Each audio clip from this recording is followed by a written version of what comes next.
How we doing, people? We are back. Myself and lead judges in the house. Hope you're all well. Hope you're all doing good. Hope you're all enjoying your day. Please do me a favour. Hit the like button. Hit the subscribe. And that keeps me and judges both very happy. As we creep towards 40k, which is the next target, please make sure you're a part of the community by hitting those 2 free buttons because it means so much and it helps grow the channel.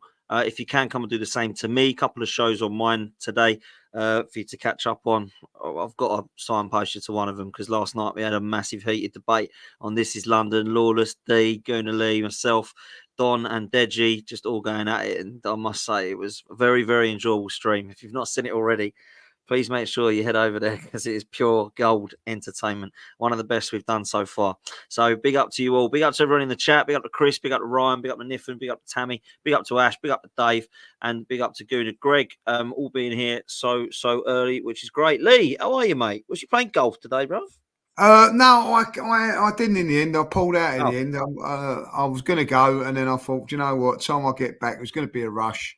I've got football later on, so I'm going tomorrow instead. Like, you know what I mean. So I've let my brother and Max, who's my nephew, of course, have an extra day's practice on me for tomorrow. Like, you know what I mean. And I'll tell you what, after the way I played last week, I'm the one that needs the practice, not them. But like, you know, so we. I didn't know you were a golfer, mate. If I'm honest, I didn't know you were into it. Yeah, I don't mind a little bit of golf, like that way. So I'm not very good, but I'm all right, chipping and putting. If I could drive, I'd be half decent, but I can't drive. So that's there it is. So I have to admit it. That's where it does me in big time. Well, listen, I can drive. I just can't. I can only drive a car. Does that count? I'm absolutely terrible at golf. Well, I'm not terrible. I've not really played it, mate. I mean, I pitch and putt, mini golf and all that's a good laugh, but actually going around the 9-hole or whatever, or 18-hole, it ain't something that I've really ever got into. But I suppose you've got to try these things. It's funny because people say, what about darts or golf or cricket? I've never been massively into playing any of them, you know, but darts, I can throw darts, and if I wanted to, I think I could get good at it. Snooker and pool, I was really good at when I was younger. That's something I was definitely good at, you know, and squash was my sport. But when it comes to it, other than football, there weren't nothing I was really amazing. I could be one of those lads, Lee, that could kind of do everything at an all right level, but I was never exceptional at anything. Do you know what I mean? Yeah, I know. Yeah, you know what I mean. So it sounds big-headed that it can do everything. I don't mean listen, one of those things. You know, give me something to do and I'll do it, but I'll never beat anybody at it. You know what I mean? I'll always be all right at it. Do you know what I mean? I was always middle. If you can play squash, you can play tennis. If you can play them two, you can play badminton as well. Yeah, exactly. Tennis, like, you know, all racket sports are all fairly similar. Yeah, racket sports I'm all right at. I'll give you that, actually. Racket sport, table tennis, badminton. Probably tennis is the one I'm less good at because squash and badminton I'm better at because it's quite different. Like tennis I just hit it out all the time because I want to smash it. You know what I mean? It's hard. I think tennis is hard. Like, you know, cricket. Yeah, it is. I played at a decent level. Could play cricket, but the one thing I could not do, and I still can't do now, is bowl. I've never been out of bowl. Oh, bowling, 10-pin bowling stuff, just gut ball. No, I mean cricket bowling. Like, I've never been. Oh, sorry, I thought you meant bowling as in indoor bowling. 10-pin bowling, that's another. I'm all right. Do you remember the game, the Wii? Do you remember that? Oh, yeah. I was all right there. I was all right on the Wii, but I weren't no good at it in real life. You know what I mean? So I've never been a lover. Do you know when people go, "Oh, let's go bowling"? Like, I've never been a lover of it, Dan.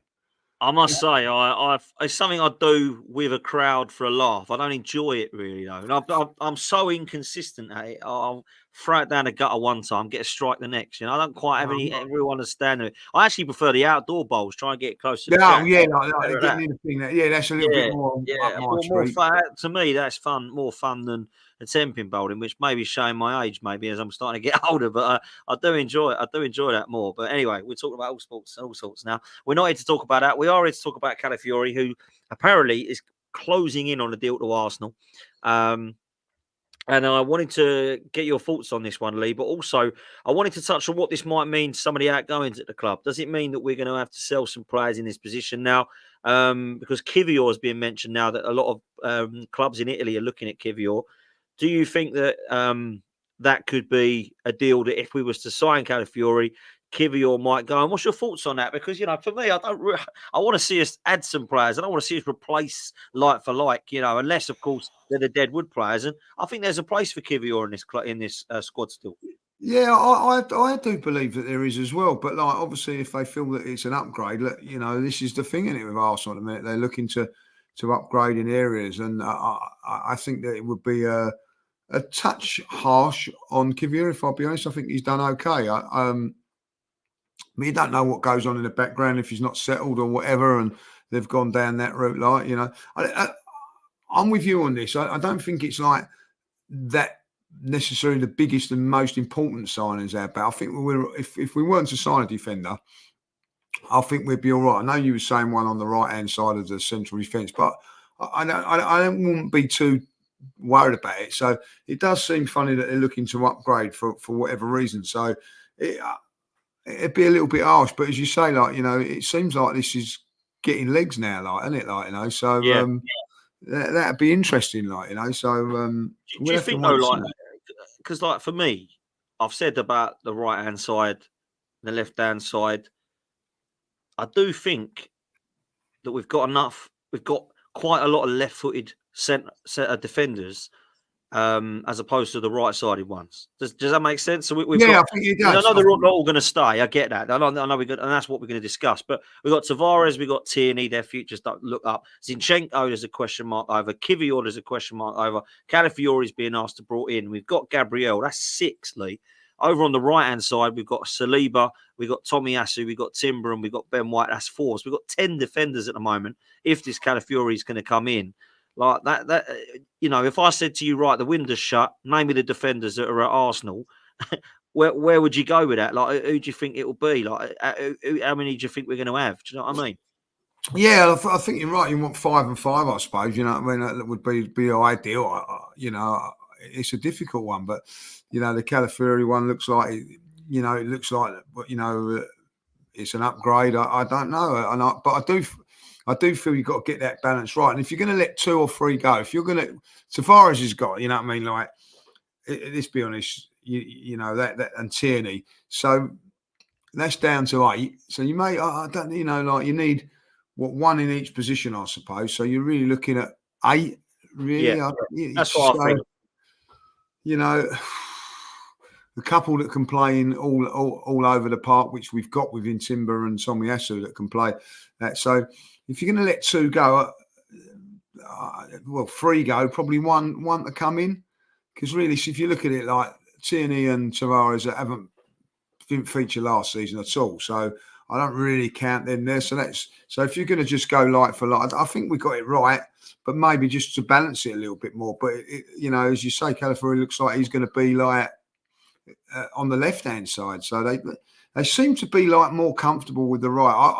I've got a little feeling that they feel like that Ben White, Timber, Tomiyasu and Saliba are the 4 on that side. On the other side, I even though we've got more over there, it don't seem so quite settled. So yeah, I think there's more over there, but they're not. Their future isn't quite set yet.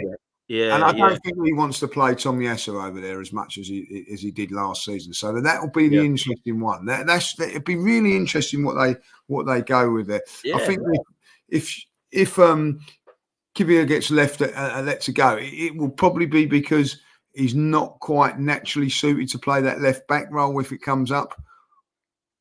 Which is harsh. It's harsh if I'll be honest. Yeah. But listen, we've seen Mikel be harsh on a few players in the past, so I wouldn't be surprised if it happens then. Yeah, I mean, I'm with you. I think we need 4 full-backs and 4 centre-backs, so we need 8. That's what I think. And I think Ben White and Tomiyasu at right back, Timber and Calafiori if we get him over at left back. And then we need to look at what we're doing in centre-back positions. And we've got Gabriel and Saliba. We've got Kivior if he stays. And that still leaves a right-sided centre-back cover for Saliba that we need. So, yeah, I don't know. I'm surprised. Calafiori doesn't surprise me in terms of because how good he is. But I'm surprised we're looking at another left-back option or a left-sided player as opposed to a right-sided player. But some people are saying Ben White and Timber and Tomiyasu can all play at right centre-back, So I think Mikel Arteta and Edu are looking at that left-hand side and they're still not quite happy. And Tavares looks like he's going to go to Ajax, Lee. There's talking about Ajax being interested in him today. I don't know how much we're going to get for him, but if I'm honest with you, bruv, we paid 7 million for him. I'd probably accept 5 or 6 million just to get rid of him because he's not going to get much more than that. You know, we're not going to. You just got to accept sometimes that we're going to have to take an L on a couple of these players. It's like Sambi Lokonga looking like he's going to go to Seville on loan. There is rumours that we're going to try and put an option or an obligation to buy him there for him, but we need to be realistic about that and put like 8 or 9 million, not bloody 15 or something. You know, because it's not going to happen. You know, unless he has an absolute stormer over there. So that's where I'm at. Let's concentrate on Calafiori. I mean, I don't know how much you know about him. When I've looked at him and looked at his best bits, you know, you go on YouTube and you see the compilation. And I must say, the things I do like about him, he's comfortable. How comfortable he is on the ball, his passing range, and he can see a pass as well. He's got that kind of long range pass on him as well. But the fact that he drives with the ball and he's quite happy to come into midfield suggests to me that he might be better as a fullback than a centre back. So I think that's where we're potentially looking at. Now, it looks like he can cover Gabriel, as you've just mentioned. But what do you like about this signing potentially, Lee? Exactly that. I think that he is like, as I said, like as we said yesterday, he started his career as a left back, so he's got that in his locker. He can play central defence, which I think at the end of the day, Mikel's always looking for. And I think if you can play as a left back and central defender, if you go to a back three, you can play the left-sided one of the three, like Ben White would be able to play the right-sided because they're comfortable in wider positions. You know, like central defenders, always when back in the day, like get them isolated out on the flanks and you could do them, like, you know. But these guys now are comfortable out there. So I don't think that they'd be too worried if they was to go in a back three. If we need it, you know, like in certain games when you're chasing or whatever, you know, we might need to do that. So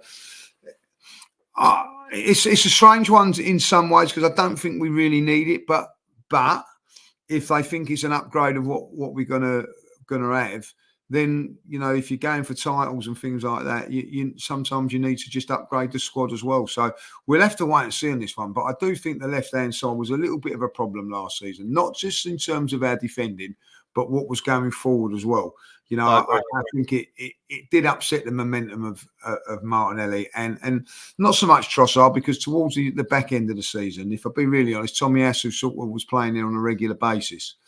And Trossard knew exactly what was going to come from there. But, you know, through the course of the season, I don't really see Tommy Asu being that person. So that is where I think Mikel's looking at maybe improving.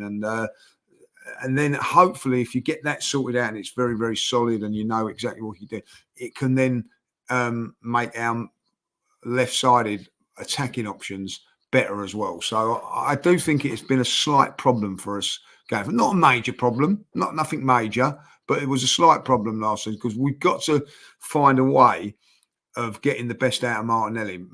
I didn't think Martinelli was at his best last season. If Martinelli hits his best form, you know, he is one hell of a player. So I think that they need to get the left. You know, it's like the right hand side safe. It's everybody knows, you know, knows what they can do, and that we need to get what we've got on the right hand side on the left hand side, and I think it starts with the defender. And if we go down that route, then that's what we do. But I think that we need to sort that left side out so it's as strong and as balanced as the right hand side. Listen, I'm with you. And, you know, a lot of people are talking about what this means for the future of Kivior and Zinchenko. I'm with you on the left-hand side. And I think Martinelli's game actually got affected by it, if I'm honest. But I will say this, that Kivior, I think, does have a place in the squad because he can play left-sided centre-back. But I don't know what it means for the future of Zinchenko because if Timber and Calafiori are going to be the guys that we're looking at now to play as the left-backs, where does this leave Zinchenko? Do we keep him and then we can keep him as cover and put him into the midfield potentially? Or do you think we might look to let him go? That's my first question. And secondly, Lee, Kivior, because he was actually being sniffed around by AC Milan in January and he was saying he wanted first-team football. And there's reports coming out now that some of the Italian clubs are going to look towards Kivior, which is where he come from. I think we bought him from there. Because we're looking now at potentially having Calafiori. So what do you reckon, Kivior and Zinchenko? Listen, Zinchenko can play definitely as an attacking option. Midfield could be like, you know, can convert into that. I don't know if that would be the case. I think that if good money was offered, I think maybe that they let him go. I think it's the same with Kivior. If he's flirted with wanting to go back, then maybe it's the time to sell both and then move on from them. Like, you know. But I do think that if Zinchenko was to go, I think it would be a black mark on our transfer dealings, because you know he's only been there a year and a half. But in saying that, it doesn't seem to affect him like with the Ramsdale thing. If a big decision's got to be made, they'll do it. So I'm looking at it and I'm thinking that I still think that Zinchenko's still got a future at the club. I do. Whether it's a regular first team player, I'm not so sure, but definitely in the squad. But I think that it's something that we need to sort out, like, you know, going forward.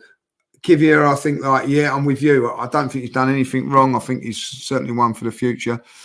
But maybe they're looking at him thinking that he's not going to quite make it at Arsenal for whatever reason. So we cut our losses. That's the only thing that I can see on that, Dan, really, because it does surprise me a little bit.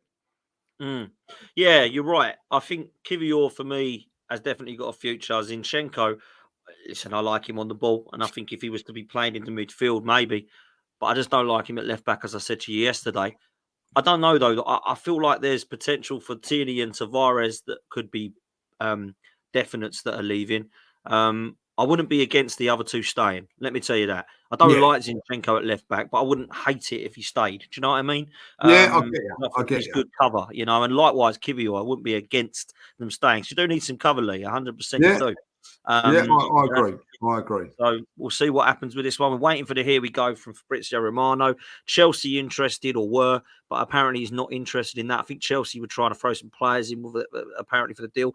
Apparently our relationship with Bologna is very good. We obviously signed Tomiyasu from Bologna a couple of years ago, and apparently our relationship is very good. And it's looking like he's agreed personal terms with Arsenal, and a bid of around about 50 million euros has been accepted. So it's around between 40. I think it's 42 million or something like that. There's probably some add-ons in there as well, which has raised it to around that. So I don't think it's horrendously bad when we're paying money like that for a defender. You know, nowadays defenders are going for a lot of money, you know, top quality ones, and especially one from his age has got potential that everybody's talking about. I don't think that would be a bad signing. So watch this space. We have signed David Raya today, Lee. We finally got our first signing across the line. I know we've talked about it very, very well. We've talked about it quite a lot, to be fair, but just very briefly. Number one for Raya now, and then we get a backup goalkeeper if Ramsdale leaves. Is that what you're thinking? I think that's going to happen now. Like, you know what I mean? And welcome to the club, David Raya. Like, you know what I mean? He's now a proper gooner. He was on loan, of course, last season, but it was always going to happen. The deal was, you know, done last season, even though. Because realistically, he wasn't really on loan. I know he was on loan, but it was only because of the financial stuff. It was always going to happen. Welcome to the club. And, you know, he signed a long-term deal. So I think but that doesn't mean anything, because other players have signed long-term deals in the past. But I do think that it's something that is done. And now we've got Raya in there now. And, you know, brilliant. Good luck to him. And I think now it is trying to get another goalkeeper in there. At this moment in time, though, doesn't really seem like much is going to go for Ramsdale. So maybe he's going to stay. But I can't see it happening. Might happen until January, but I can't see it happening for a long way. Like, you know, so it'd be interesting who Arsenal bring in. It will. And, you know, I'll bring this up from BX Gunner because these are two players that I've been talking about in terms of backup. And that is, of course, free transfers, Wojciech Szczesny and David De Gea. I've got to say this, Lee. I don't personally feel like Ramsdale is definitely going to go. Like, hear me out here. If we do not get a bid that is anything close to 30 million, I wouldn't sell him. Because I'm not going to sell Ramsdale on the cheap just because he ain't been playing for us for a year. Because we signed him 2 years ago from a relegated side for £26 million. Why am I going to allow him to go into a title race for 2 years and then sell him for 20? We've got to try and be better at these player sales. So I'm all for unsettling players and unhappy players, and players have got to get out if they're not happy. But at the same time, we have got to get the right amount of money for Aaron Ramsdale, haven't we? He's a quality goalkeeper. So if I said to you, we're lining up with David Raya, and Aaron Ramsdale next season, you're not going to be upset by that, are you? If I said to you, look, Ramsdale had to go for £15 million, we've now got this Danish 21-year-old on the bench, you're going to be like, well, we've downgraded then, haven't we? So do you see what I'm getting at? We've got to get a goalkeeper that is as good as Ramsdale or as close to Ramsdale's backup as we can, because otherwise I ain't going to sell him, brother. I'm going to be real with you. Like, I ain't going to want to sell him. No, and rightly so. I don't think that we will. We ain't going to sell him for cheap, because it just doesn't make sense. You know, why there was a little thing of, oh well, we signed him to on a long-term deal to, you know, keep our investment, sort of, like, you know. So then to sell him on the show, I think you're right. I think that maybe if he was on the cheap, a lot of other clubs would have come in for him, but he's not. He's going to cost you know, the right amount of money to get him there. And this one's going to be interesting how this plays out now. Like, I really do think this. I think it may go towards the back end of the transfer window and see what happens in the summer. If a club comes in with big money, then they may let him go. But I think you're right, Dan. I don't think that they're going to sell him unless the right offer comes along. Because, as you say, they've got no real reason to do so, like, you know. So it'd be really interesting what happens there. And if Ramsdale forces it, or he's not, you know what I mean? That is going to be the key to this. Mm. Yeah, it is. And, you know, I must say, like, I would have no problem with Aaron Ramsdale leaving Arsenal. That's not what I'm on about here. But we have to get it for the right price now. We have to sell him for the right price. And I think 30 million is a very good, fair offer for anybody who wants Aaron Ramsdale. So getting a good young goalkeeper who's definitely proved he can be a number one. But also it's fair for us because, you know, he hasn't been playing, so we can't expect to go and get 50 or 60 million. But at the same time, we've got to get the right price for him. So that's where I'm at. In terms of David De Gea or Wojciech Szczesny or Fabianski, someone mentioned yesterday, I think it's nearly 40 now. I'm all for an experienced head coming in, and I'd rather have that than a young goalkeeper no one's heard of, like a Runnison. And I don't want any of that again, right? So for me, I think if we're going to go and get a backup, I would rather it be that. De Gea, you've got wage problems. Szczesny, I don't know where his head's at with the Saudi stuff. But that sort of goalkeeper, like a Kasper Schmeichel type goalkeeper coming in, is what I would rather have as my backup, as opposed to what we've tried already, which is Turner, Runnison, Ryan, all these guys. And I've got to say this, Lee, when Arteta came to Arsenal, he had Leno and Martinez. And 5 years later, we still haven't replaced the goalkeeper better than Emi Martinez, have we? No, we haven't. Like, you know what I mean? That's the problem for me. 7 goalkeepers. Just talk there for a sec. I've got the post. Go on, mate. I'll go and pick up. No, go on. That's fine, mate. 7 goalkeepers, I think, have come into the door, or we've had 7 goalkeepers, and none of them have been better than Emi Martinez. And this is why I've had this debate about Arsenal's goalkeeper. I like David Raya. I think he's a good goalkeeper. Trust me. I think he is a very, very good goalkeeper. But if Diogo Costa was available, I'd go and get him. You know, the release clause of Diogo Costa's contract apparently is 63 million. I'd go and get him. Because for me, Diogo Costa is as close to Ederson and Alisson level as you're going to get. David Raya isn't that level. And Emi Martinez, by the way, who we had and should have kept, is better than David Raya, in my opinion. So we need to get to that next level and listen, I'm all for Raya being here. He is a great goalkeeper. I'm cool with that. But I don't think he's a world-class level. And I think if you were looking in the league, there'd be goalkeepers better than him. I think Martinez is better than him. I think Alisson and Ederson are better than him. And I understand everyone wants this to work because Arteta's done it and look at him, he's a genius and all that. But sometimes we don't get it right. And 7 goalkeepers now, before we've decided which one we want, is a lot of goalkeepers, Lee. Do you know what I mean? So that's where I'm at, bruv.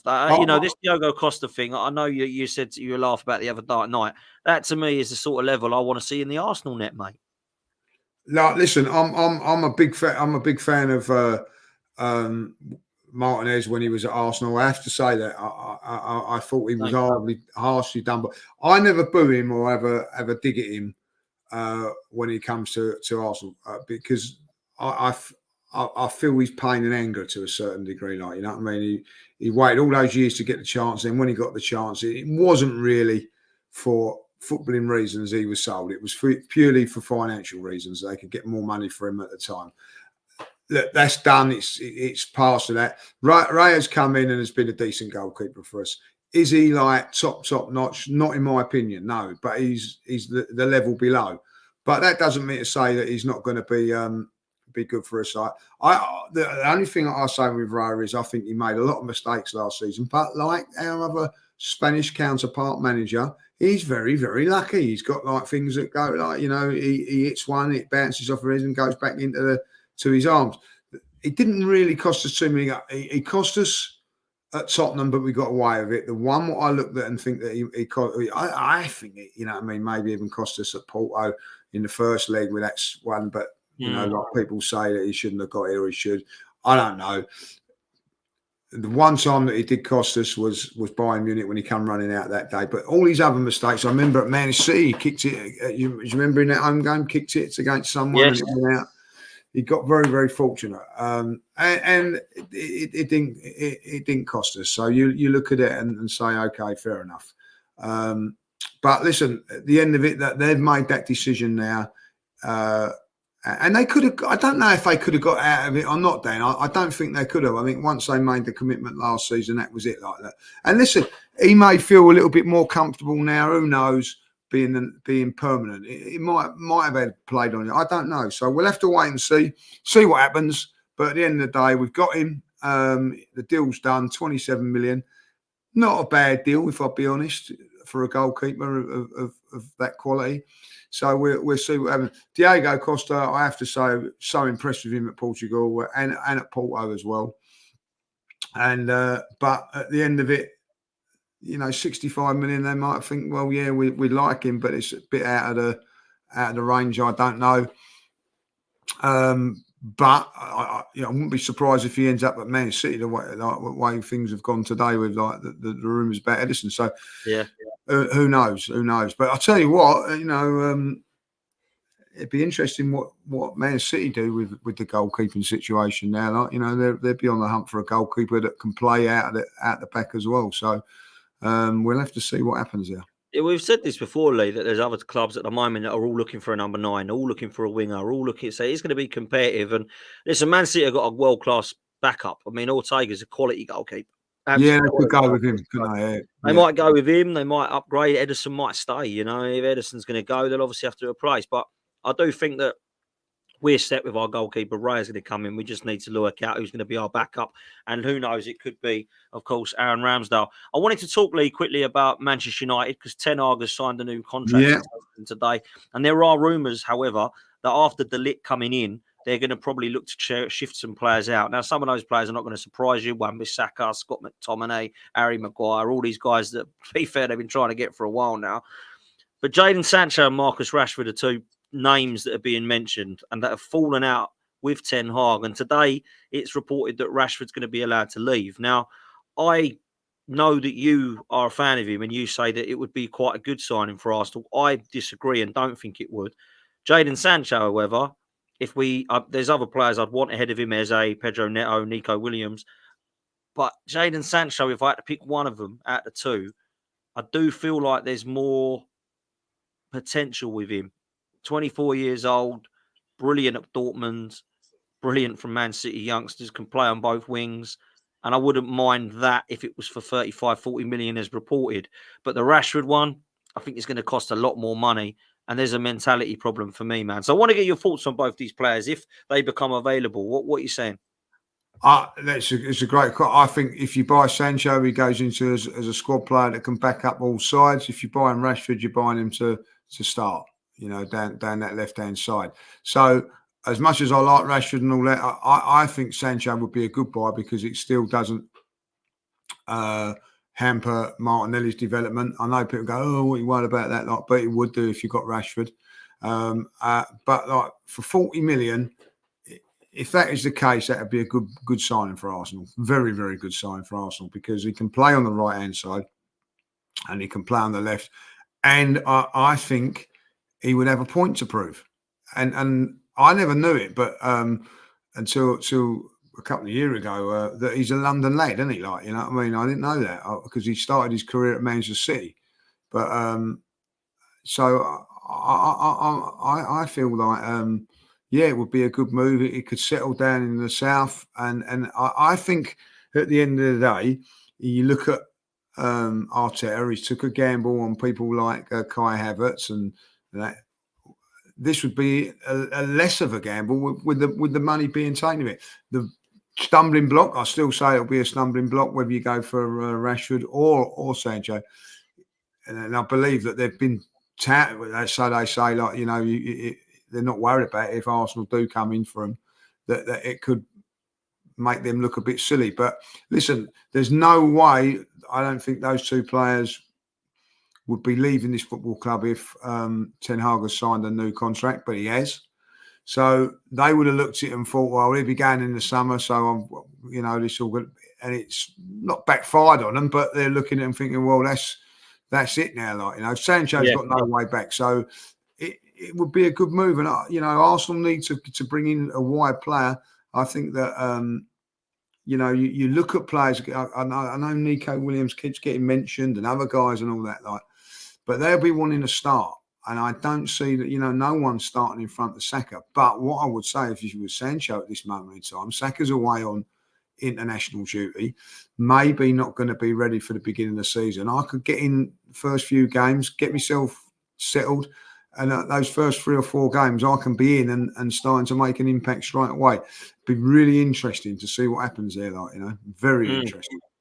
It will, and listen, there's no heavy links with Arsenal to either of these players. Obviously, there was No, rumours that we were talking to Rashford in May, rumours that Sancho is going to be offered to Premier League clubs for around £40 million. So that's why we're mentioning it. I mean, Tammy says here that she thinks Rashford would shine in our setup. And of course, you need to see different players in those set systems. You know, Rashford might shine, Sancho might get some confidence back. You've no idea, but also they could come and flop, Lee. You know, this is the problem. They are risky, and it is a risk of signings. But I can't help but thinking, I was speaking to Sam and Andy earlier about this. We want a Wolves player, by the sounds of things, in Pedro Neto. And Wolves are interested in Eddie Nketiah. We want a Palace player in Eze, who I still think can play in that number 8. And they want one of they're interested in Reece Nelson. Is there player plus cash here that we can do? So we give Palace Reece Nelson. You're interested in Reece. We'll give you 25 million in Reece Nelson, and you give us Eze, or might be more than that, might take 30 million plus.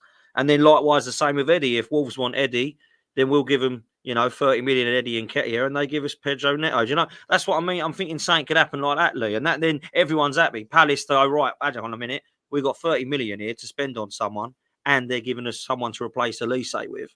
And Wolves might go, yeah, actually, do you know what? We've got our striker, and we've got a bit of money to replace Pedro Neto with. It might work for all parties. And I'm again, this is not a rumour. This is just my mind thinking, how do we get a couple of players that I think are Premier League proven and be good for the squad here, that I know for a fact the club like. I know they like Eze. They had him. He left us when he was 12. I know they're sniffing around Pedro Neto for a fact they like him. So I'm just thinking of those two options, thinking, how can we get 2 potential signings here, one being in the 8 in Eze's mould, who can play across the front 3, and Pedro Neto, who can play across the front 3 as well. Exactly that, and I think that's what might happen. Then I think that we've got a couple of bargaining tools, haven't we? Like what we can use. I don't think any of those guys will be going to Man United. So, like the one thing is, if we cash gain to Man United, and it'd be a straight cash deal. Where all the other ones are saying, I think something could happen on that. Maybe we can't get the money that we desperately need or want for these players, but what we can use them as bargaining tools to get what we want from other players. So again, I do think, like, no coincidence, like pre-season starts in about a week's time for most people, that sort of now things are starting to boil up a little bit, like a little bit of interest coming here and whatever, like, so it would be really interesting. I'll still say with Arsenal, I'm going to say it now, like, there'll be a deal come through which no one sees, and all of a sudden it'll be there and done. So we'll have to wait and see what it's going to be. But like, I do think that those couple of players, as you mentioned there, could be beneficial if we want to go down that route for those players. Yeah, absolutely. Listen, before we come to the last topic, I wanted to ask you, because there's sort of 6 positions that people are saying that Arsenal could do with a player in. A goalkeeper, which we've just spoken about, a defender, a couple of midfielders, a winger, and a striker. How many of those positions do you think Arsenal will fill this summer? How many players? 3. Arsenal will not sign no more than 3 players. Okay, interesting. That's Any idea what you think those 3 will be?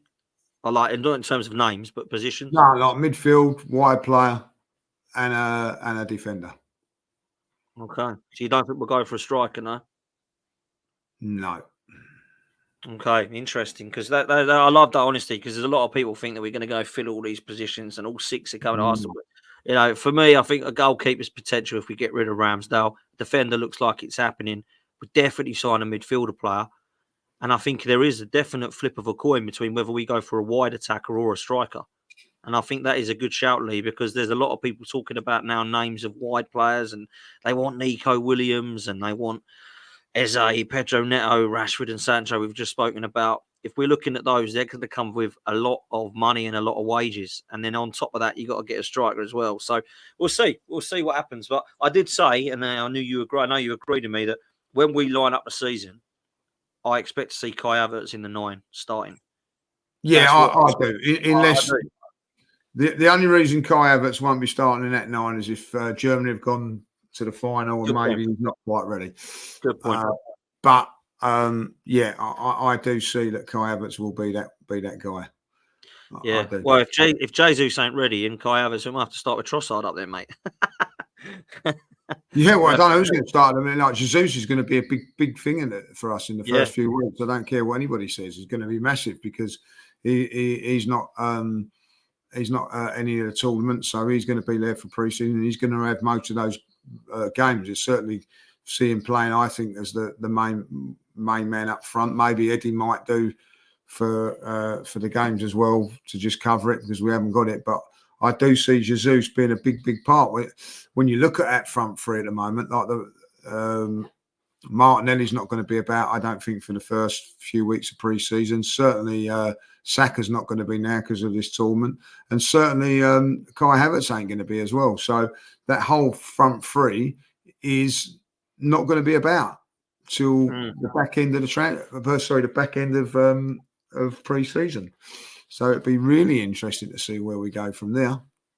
It really will. It really will indeed.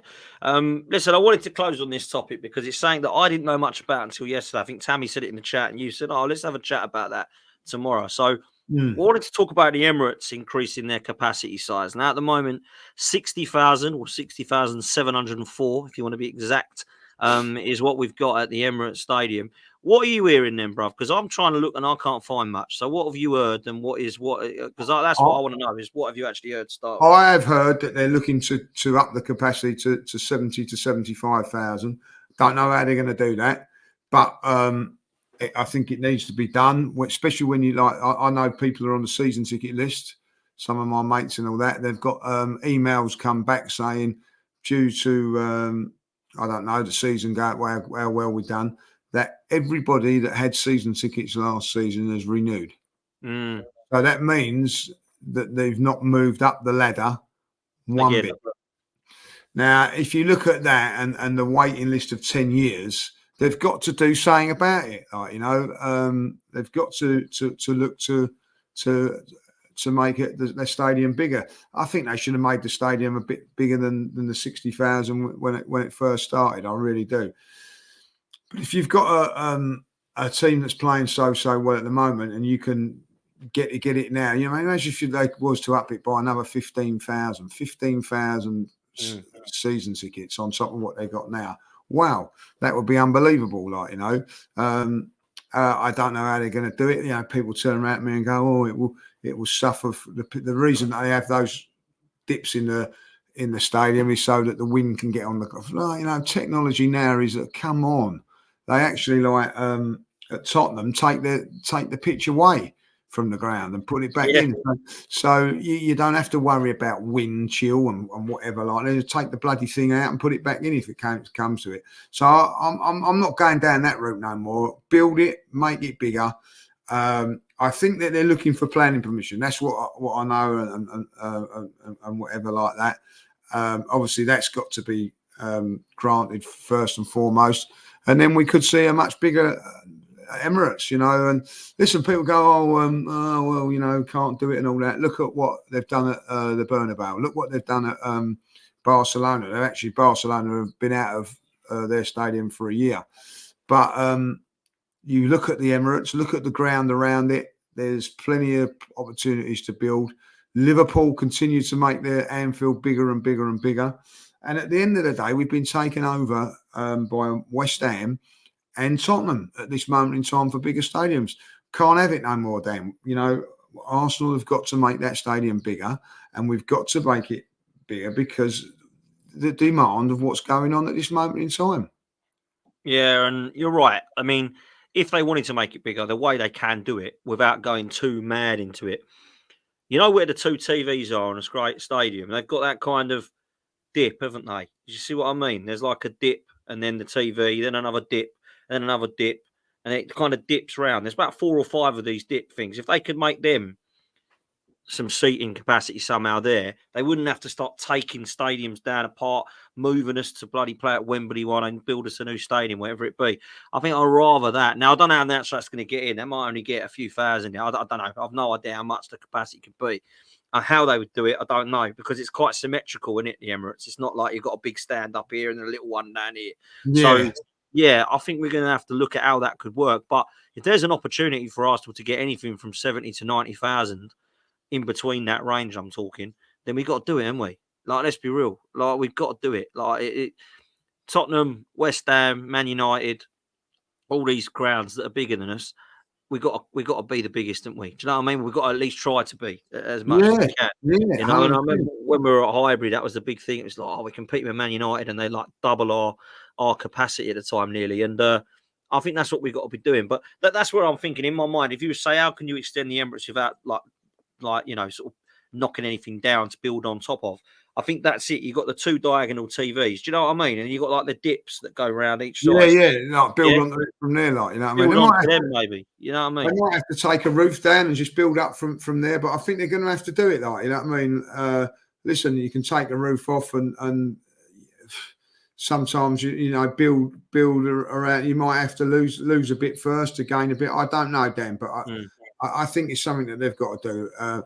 The ground is not big enough for the demand of what Arsenal have at the moment. And yeah, I agree. Listen, if Arsenal weren't doing well, like there were times you weren't filling that stadium. But listen, at this moment in time, you talk to people that are that can't get tickets and all that. They're all frustrated. They're frustrated with the ballot. They're frustrated with not getting season tickets. Well, end that frustration by making it bigger. That's all I say on it, like, you know. Listen, I've got to ask you a real cool question before we wrap up, mate, about it, right? Forget the journey there and forget the journey home. What things would you change about the Emirates? I'll change the beer. Yep, that's number 1 for me. Go back to Carlsberg. Go back to Carlsberg, because that hell's it takes you to hell, mate. It takes you to hell when you drink it. It's horrible. It's horrible, like, you know what I mean? Please get rid of it. Do you know what? I as bad as it is at the Emirates, and this is why I have to deal with it, right? But I've walked into 2 pubs recently, like, yeah, right. Walked in, seen the hills on the bar, and walked out. I walked through it. Like, I said, I'm not going here. I have to do it at the Arsenal, so I'm not doing it when I go to a pub. I went to Nottingham with the boys the other day, right? I went in one at the Boat Room, which is a great pub, Nottingham Forest pub, right outside the City Ground it is. And I walked in there and I saw it was on there. I thought, oh dear, and I'm drinking cider of late. So I got a cider, and Sam, bless him, big up Sam from Back of the Net podcast, Bournemouth fan, he went, I'll have a Camden, please. And I thought, you are joking. I thought, how do you like that stuff? That is absolutely rancid. And he goes, oh, no, it tastes better here than it does at the Emirates. Maybe it's just the Emirates beer, but I tell you, it is not good. It is not nice. I'm with you. That is one thing I would change. And do you know what? While we're on beer, I would change somehow making that system better, because how you are supposed to get a drink at the Emirates at half time is beyond me, unless you miss 15 minutes of the game, because you ain't getting in the queue and you ain't got time. You're going to miss some of the game. They've got to get more people on it. It's got to be more efficient. It's got to be a way of doing it, League. It is awful. It is, but even when you go on away grounds, you have to go and skip 10 minutes before. scandalous. You know what I mean? I don't know how they're going to do it, but that is something that I can do. And then another thing that I would do, Dan, at the Emirates, the one thing behind the goals, you've got all that space behind the goals. Bring it in a little bit more, make the crowd a little bit closer. Yeah. That would be another thing that I would do, Or maybe that's another way they can get more seats in it. Maybe that's another way. Another way of doing it, yeah. I just think that I don't like that. I think like it's a little bit too far away. Bring us a little bit closer. That would get the atmosphere a little bit better as well. Like other than that, I think the Emirates. I am warming to the Emirates a lot more now. Oh, definitely. One other thing that I think that they have to sort out, I don't know, is that I go into clubs, so I'm all right, like, but the queues outside before the games, like you know what I mean, is so deep. It does put me off going. You know what I mean? Like, do you know what I'm saying? Like, so, yeah. It's awful. It really is. And this is a good suggestion from Newman. Big up, Newman. Why don't we have a glass pitch and put another 10,000 fans underneath it?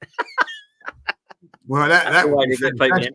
That would be fantastic. Like, you know what I mean? So, that would be. Retractable roof is a good idea. Like, pull the roof back. Like, you know what I mean? I don't know that, but would cost a lot of money and all that. Like, so it'd be really interesting to see how they're going to go about doing it. Like, so it will be. It really will. But I wouldn't change too much about the Emirates now. Like, I quite like the Emirates now. That's why I asked it, because isn't it weird that we'll ask you, what would you change about the Emirates? Everything is about the drinks, because it's the queue for the drinks, it's the taste of the drink, and it's the fact you can't bring the bloody thing down to the stadium to watch the football with it in your hand. I hate that. You can go to a concert at the Emirates to watch Coldplay or the Killers or wherever you're going to see, and you can drink in. I could go to my season ticket seat watching them if I wanted to and have a drink. But I'm watching Arsenal there, which is built for, and I can't do it. That's got to change as well. That's got to change, mate. You know, we've got to be able to drink in the stadium. That's just a joke, you know. So, they're the things, man. It's all around beer, which is crazy, really. But there we go. That's it. That's our lives. Football and beer. Which, to be fair, mate, if we're moaning about that, we ain't got much to moan about on the Emirates, exactly. Like, you know. But come on, the beer has got to be sorted out, like, you know. Even if they had that Hills and put like a Carlsberg or a Amstel, like when you go Tottenham, as much as I hate Tottenham, they've got Amstel. It's a decent beer, like, you know what I mean? Like, decent beer alongside them all. Like, I remember last season, you know, like the Champions League was sponsored by Heineken, wasn't it? So I thought, they're going to have Heineken in for the Champions League games, and apparently they had it in one area of the whole. Mate. You know what I mean? Do you know what? It's mad. I'm not too fussy with beer. Camden Hills, you obviously discussed. I don't like that. I don't like Carling. I think that is rancid. But other than that, I'm kind of all right, really. And I mean, I'm more of a cider drinker these days. But I like Bud. I like bloody Carlsberg. I like Heineken. I like Amstel. I like Peroni. I love Birra Moretti. I love Madri is really nice. Madri now has gone on to that's my favourite young Madri. I really like that. Madri is really nice. And I'll tell you what I had yesterday, which was really nice. Went into China. We had Chinese for my mum's birthday yesterday, and had a Chinese beer. Oh, they're not bad. The old Chinese make a nice beer as long as they do a nice dinner as well. Like, the beer was really, really nice. Yeah, that's good then, mate. Maybe you should have a word with them. 100% better than this Hill stuff. Like, I'll be honest. If I went into a restaurant, like, you know, I mean, they started serving me down. And I said, and what drinks you got, sir? Hills. I say, thank you for your custom. I'm off. I wouldn't have it. I'd walk out of it like, you know what? It would really sum up my sort of existence at the moment. My India, I love my Indian. It's the best Indian going, like, you know. The Saffron at Hoddesdon, right? It's the best Indian. I'm going to give them a mention because they're really good. But they've got Culver, you know, is it Tiger Beer Culver? Really nice, like, you know what I mean? Tiger, yeah. Yeah, I've got this horrible feeling one day they go, hello, Lee, we've done it. You'll be very pleased. We've done a sponsorship to make it more like Arsenal here, like, and we've now got Camden Owls for you and beer. I'd say, send me to another Indian now, like, you know what I mean? Like, I'd have to, you know, and I'm not a real massive drinker, but I would not go there if they'd done that, like, you know what I mean? Get rid of it. Arsenal, please. And You apparently, imagine going on like a stag do or bar crawl or something with you, and then someone comes by. Oh, Lee, I've just going to go to the shop, get some beers and a snack. All right, cool, no worries. And he comes back with a bottle of Camden Ales and a fillet of fish. it'd be on the next plane home. You know what I mean? Like, it'd be on the next plane home. You can't have that, like, you know what I mean? A fillet of fish and an Ales, bottle of Ales. You are looking for trouble, like, you know. In trouble, mate. I tell you. In trouble. Listen, do you know what? My mum put something funny in the chat, actually. Here it is. It's awful tasting beer at the Emirates, and it only costs you £6.50. It's a joke, isn't it? It's actually £6.90 now, I think. It's crazy. But then you buy one, you get one free as well, though, don't you, if it's a certain time? You buy, you can. If you go in early enough, you get a deal on it now, which, like, I think you've got to be an hour and a half before the kickoff sort of thing. But to be fair, I am normally there now because the pubs, another thing, they have got absolutely rammed now.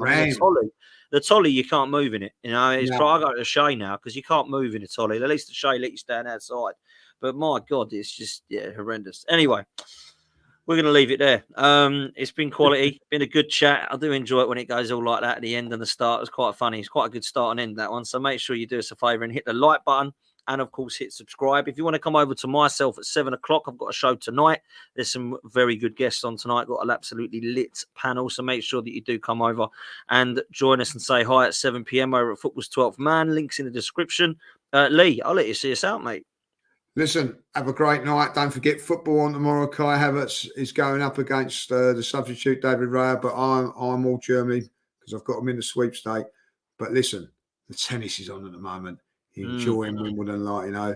And by the way, Bolter, she done a complete and utter bottle job today and lost. You know what I mean? Like 4 set points on a tie break. Katie, what are you doing? You must support Spurs. Have a good night.